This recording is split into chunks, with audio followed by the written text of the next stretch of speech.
आज अपने online classes का 9वां दिन चल रहा है और अपना चैप्टर चल रहा था ट्रांसफॉर्मर। ट्रांसफॉर्मर का भाग नंबर 4 है।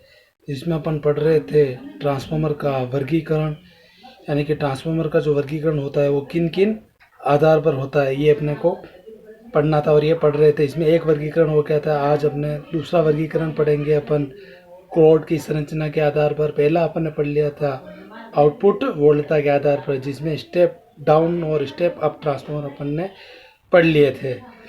तो इसी क्रम में आज अपन पढ़ेंगे क्रोड के आधार पर ट्रांसफॉर्मर का वर्गीकरण कैसा होता है, वो अपन अभी। हाँ, तो पहले अपन पढ़ रहे थे ट्रांसफॉर्मर का वर्गीकरण, जिसमें आउटपुट वोल्टता के आधार पर अपन ने पढ़ लिया था। अब अपन पढ़ेंगे क्रोड, यानी कि कोर की संरचना के आधार पर ट्रांसफॉर्मर का वर्गीकरण कैसे होता है, यानी कि क्रोड जो होती है उसके आधार पर ट्रांसफॉर्मर का वर्गीकरण कैसे होता है। तो ये देखो, इसमें पढ़ते हैं अपन। ये क्रोड EI, UL, JC आदि आकार की होती है।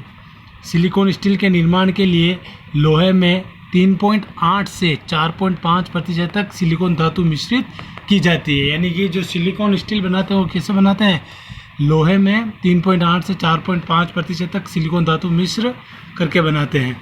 तो इसमें पहला है क्रोड के आधार पर, पहला है क्रोड प्रकार का ट्रांसफॉर्मर, यानी कि कोर टाइप ट्रांसफॉर्मर। अब कोर टाइप ट्रांसफॉर्मर कैसा होता है ये भी देखते हैं अपन। हाँ, ये रहा कोर टाइप ट्रांसफॉर्मर। देखो, क्रोड प्रकार का ट्रांसफॉर्मर। इसमें क्रोड मतलब कैसी है, ये देखो, ये एक एल्यूमिनियम की, ये एक पत्ती है सिलिकॉन स्टील की, फिर इसके पीछे दूसरी पत्ती, फिर तीसरी पत्ती, फिर चौथी पत्ती। इस प्रकार की क्या अलग अलग ये पत्तियाँ, इनको एक साथ क्या कर रखा है, रिवेट कर रखा है। रिवेट से इनको क्या कर रखा है, जोड़ रखा है। फिर ये यहाँ पर क्या कर रखी है, वाइंडिंग कर रखी है। देखो, ये एच टी मतलब हाई टेंशन वाइंडिंग, LT मतलब लो टेंशन वाइंडिंग, यानी कि दोनों ये वाइंडिंग कर रखी है। इसमें कम टर्न्स दिख रहे हैं, इसमें ज़्यादा टर्न्स दिख रहे हैं, यानी कि ये स्टेप अप ट्रांसफॉर्मर है कहने का मतलब। क्योंकि इधर कम टर्न्स है तो ये देखो प्राइमरी इधर हो गई और ये सेकेंडरी हो गई। इधर कम वोल्टेज देंगे और इधर ज़्यादा वोल्टेज अपने को मिलेंगे।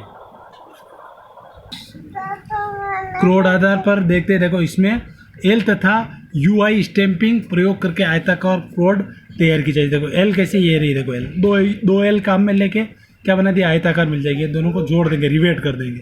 फिर इधर एक देखो, ये U लिए और ये एक I स्टैंपिंग लिए, फिर इन दोनों को जोड़ के भी आयताकार क्या है अपन बना लेंगे।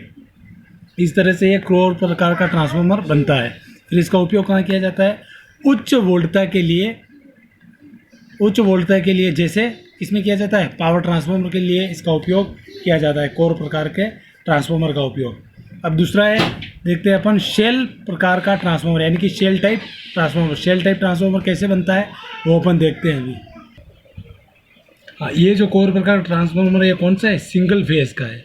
अभी अपन 3 फेज का भी देख लेते हैं। 3 फेज का कोर टाइप ट्रांसफार्मर कैसा होता है वो अपन आगे देख लेते हैं।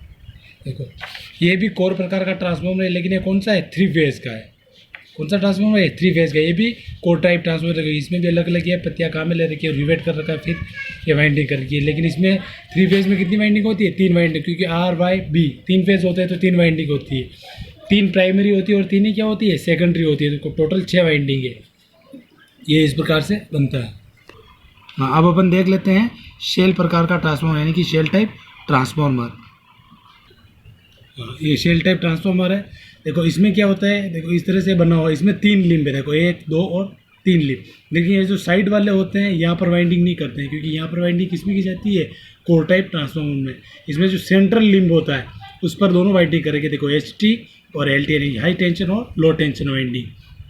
और ये देखो फ्लक्स के अलग अलग पाथ बन रहे हैं यहाँ पर। तो ये कौन सा है, शेल प्रकार का ट्रांसफार्मर। लेकिन ये कौन सा है, सिंगल फेज का। देखो 3 फेज का मैंने इसके पास में बना रखा है। ये 3 फेज का इस तरह से होता है शेल टाइप ट्रांसफार्मर। हाँ, देखो इसमें E तथा I आकार की स्टैंपिंग प्रयोग करके दोहरी आयताकार क्रोड तैयार की जाती है। देखो एक ये रहा, एक ये रहा, फिर इन दोनों को मिलाएंगे तो कैसा बन जाएगा, इस तरह से बन जाएगा। फिर EI में इन दोनों को मिलाएंगे तो कैसा बन जाएगा, इस तरह से ये ट्रांसफार्मर तैयार किया जाता है।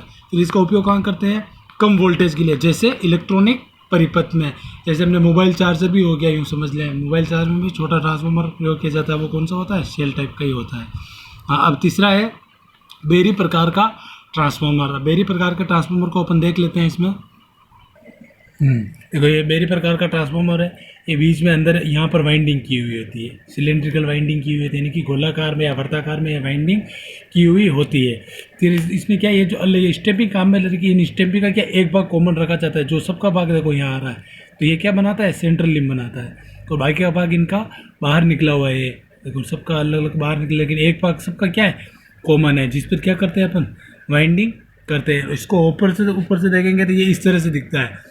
देखो इसमें कितने मैग्नेटिक पाथ हो गए, यानी ये वाले जो निकले हुए हैं ये सब क्या है, यहाँ से मैग्नेटिक पाथ है, जो ये बता रहा है। देखो ये बता रहा है कि ये सब मैग्नेटिक पाथ है, यानी मैग्नेटिक फ्लक्स के लिए क्या पाथ है। देखो फिर पहले सबसे पहले क्या कर रखी है, प्राइमरी वाइंडिंग।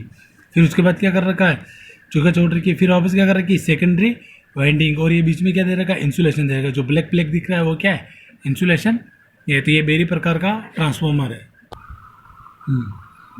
बेरी प्रकार का ट्रांसफार्मर देखते हैं। इसमें चुंबकीय क्रोड आयताकार फ्रेम के आकार में बनी होती है। सभी फ्रेमों की एक एक भुजा मिलकर क्रोड की केंद्रीय भुजा बनाती है, जो मैंने अभी आपको चित्र में बताया था। और दूसरी भुजाएं कुंडलियों को चारों ओर से ढक लेती है। अब आगे बढ़ते हैं अपन। फेज की संख्या के आधार पर ट्रांसफार्मर कितने प्रकार के होते हैं, तो ये दो प्रकार के होते हैं। एक होता है सिंगल फेज ट्रांसफार्मर और एक होता है 3 फेज ट्रांसफार्मर, यानी कि फेज की संख्या के आधार पर जो ट्रांसफार्मर। तो इसको भी अपन पढ़ लेते हैं। पहला लेते हैं एकल कला परिणामित्र, यानी कि सिंगल फेज ट्रांसफार्मर।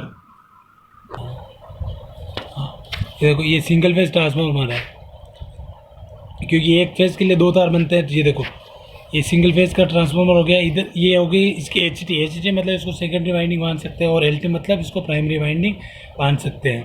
तो ये इस प्रकार का ये क्या है, सिंगल फेज ट्रांसफार्मर है। ये है कोर टाइप का। शेल टाइप का भी अपन देख लेते हैं प्लीज।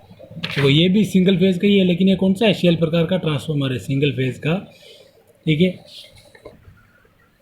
हाँ। तो देखो जो सिंगल फेज का ट्रांसफार्मर कैसा बनता है, ये प्रायः 250 वोल्ट तक कार्य करने वाले होते हैं। ये स्टेप अप या स्टेप डाउन प्रकार के होते हैं। इनका उपयोग कहाँ किया जाता है, voltage stabiliser, radio receiver, TV, inverter, mobile का जो चार्जर होता है उसमें, यानी कि जहाँ पर वोल्टेज को कम करते हैं, जैसे इन्वर्टर भी हो गया, बहुत सारी चीज़ें हो गई जिसमें इसका उपयोग किया जाता है, इस सिंगल फेज ट्रांसफार्मर का। अब लेते हैं अपन 3 फेज ट्रांसफार्मर। तो 3 फेज ट्रांसफार्मर का पहले चित्र देख लेते हैं। ये देखो 3 फेज ट्रांसफार्मर बना हुआ है। इससे पहले बता दिया था, ये क्या है, सिलिकॉन स्टील की पत्तियाँ हैं। यानी कि सिलिकॉन की स्टील कैसे बनाते हैं, लोहे में क्या मिलाते हैं, 3.5 से 4.5% तक क्या मिलाते हैं, सिलिकॉन मिलाते हैं। तो उससे सिलिकॉन स्टील की पत्तियाँ बनती है। ये ट्रांसफार्मर देखो ये वाइंडिंग कर रखी है, तीनों क्या हो गए, तीनों फेज के लिए वाइंडिंग हो गई। देखो ये देखो PS, इधर बता रखा है PS, P मतलब ये क्या हो गई, primary winding. SS secondary winding, फिर P फिर S। तो ये क्या है, प्राइमरी और सेकेंडरी वाइंडिंग बना रखी है। फिर इनको क्या कर रखा है, जोड़ रखा है। तो क्या कर रखा है, इनको जोड़ रखा है। देखो ये देखो PP को एक साथ जोड़ रखा है और SS को एक साथ जोड़ रखा है। तो ये इसको किस में जोड़ रखा है, स्टार में जोड़ रखा है। किसमें जोड़ रखा है, देखो इन दोनों को स्टार में जोड़ रखा है यहाँ पर।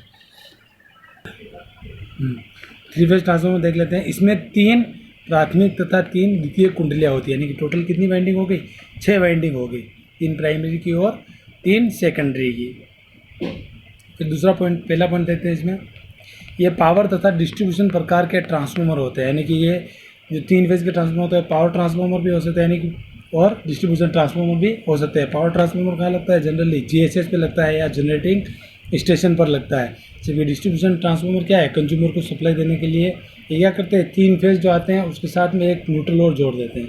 यानी कि वो जो ट्रांसफार्मर होता है वो कौन सा होता है, डेल्टा स्टार का होता है। तो इसमें से 4 तार बन जाते हैं, 3 तो फेज और 1 न्यूट्रल। जबकि इसमें कितने तार आते हैं, 3 आते हैं, लेकिन ये 3 तार 4 तार प्रणाली में बदल जाता है। फिर ये अगला पॉइंट, ये भी स्टेप अप या स्टेप डाउन प्रकार के होते हैं। फिर आगे उपयोग 3 कला आपूर्ति में, यानी कि 3 फेज की सप्लाई के लिए इसका उपयोग किया जाता है। तो आज के लिए अपना टॉपिक यहीं तक है, बाकी का अपन अगली क्लास में पढ़ेंगे।